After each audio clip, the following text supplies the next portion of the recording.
I'm Dr. Sam Goldhaber, president of NATF, and I'm here on Clot Chronicles to discuss a recent paper that came out in the study of more than 20,000 patients with atrial fibrillation.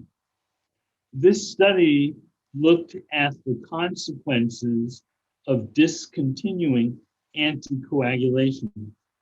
For many patients with atrial fibrillation, anticoagulation is the cornerstone of management to prevent stroke. What is less well appreciated is that patients with atrial fibrillation are also highly susceptible to myocardial infarction and to heart failure and to all-cause mortality. Stroke gets most of the spotlight. And I think there's a general feeling that if one has to stop anticoagulation for a couple of weeks for whatever reason, or if one forgets or doesn't get the prescription renewed, that everything is going to be okay. Not a big deal. But this paper from the GARFIELD-AF trial says otherwise. GARFIELD-AF was a 10-year study, the largest study of its type in atrial fibrillation, that really randomized or followed more than 50,000 patients with atrial fibrillation. It followed them from the time they entered the study, which were 5 separate cohorts that entered, until the end of that 10-year period. And this particular study within GARFIELD-AF looks at the most recent cohorts that were entered and looks at what happens with discontinuing anticoagulation during this period of time for the AF patient.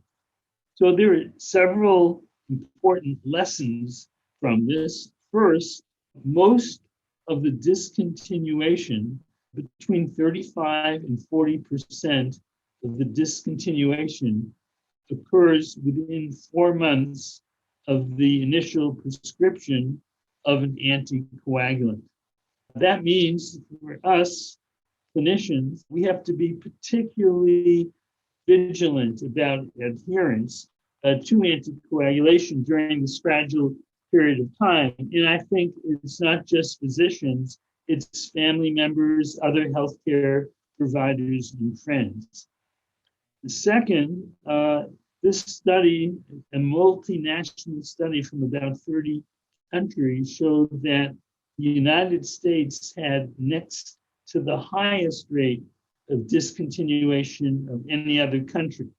In the United States, the discontinuation rate was around 15% during this 2-year period of follow-up. Now, the analysis of the consequences of discontinuation of anticoagulation were done at 2 separate time points. Discontinuation for a 7-day period and discontinuation for a 30-day period. And if you discontinued anticoagulation for 30 or more days, you had a considerably higher rate of heart attack, stroke, and death. If you discontinued anticoagulation for up to 7 days, you had almost the same increased likelihood of heart attack, stroke, or death. And this is the real surprise or the kicker in the study. And so the study is telling us, don't make light of a 1-week discontinuation. Try to keep it under 7 days, if at all possible. And finally, in this study, it didn't matter whether the patient was being anticoagulated with warfarin or with a DOAC. The results were essentially the same in terms of the consequences of stopping the anticoagulation. So we know as healthcare providers that adherence to the medical therapy we prescribe in general is a big challenge.